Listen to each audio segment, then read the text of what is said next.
ঋষি ঋষি ঋষি ঋষি সর্বনাশ হয়ে গেছে, গন্ডগোল আছে ঋষি, বিস্তর গন্ডগোল আছে, আমি আগেই বলেছিলাম। আরে কি গন্ডগোল? জ্যোতি, তুমি নিশ্চয়ই জানো তোমার দিদি পালিয়ে গেছে।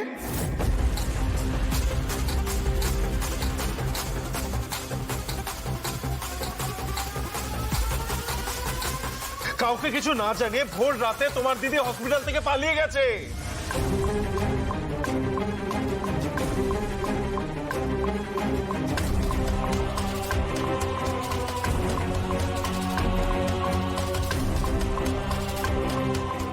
মানে? আরে মানেটাই তো জানতে চাইছি। কাউকে কিছু না জানিয়ে কোথায় চলে গেল? কেউ তো কিছু জানে না, ডাক্তাররাও তো কিছু জানে না। জ্যোতি জ্যোতি, অনেক হয়েছে, এবার এবার সত্যি করে বলো তো তোমাদের আসল গল্পটা কি? শিবনারায়ণ বাবু, আপনি দয়া করে সামনে এসে দাঁড়ান, দাঁড়ান না।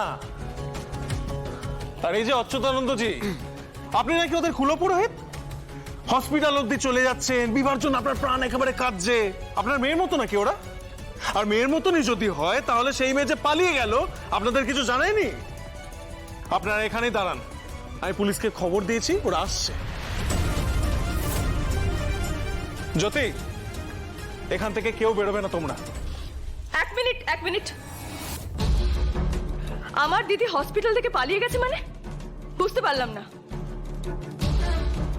এইভাবে পালিয়ে যাওয়ার মেয়ে আমার দিদি নয়। এত বড় একটা অপারেশন হয়েছে, তারপর কিভাবে দিদি পালাতে পারে? এরকম একটা ক্রিটিক্যাল পেশেন্ট, তার পাশে কেউ ছিল না, এটা মেনে নিতে হবে আমাকে। নিশ্চয়ই অন্য কোনো একটা ব্যাপার আছে, নিশ্চয়ই কোনো কারণ রয়েছে। প্লিজ জ্যোতি, প্লিজ প্লিজ, বাজে অজুহাত দিও না। আর সিসিটিভি ফুটেজ চেক করা হয়ে গেছে। কেবিন থেকে বেরিয়ে একা একা হেঁটে হসপিটাল থেকে বেরিয়ে গেছে তোমার দিদি।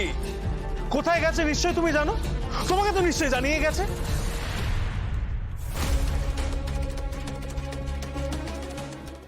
না, আমাকে কিছু জানায়নি। জানায়নি? তোমায় জানায়নি? আচ্ছা, তাহলে আপনাদের নিশ্চয়ই জানিয়ে গেছে।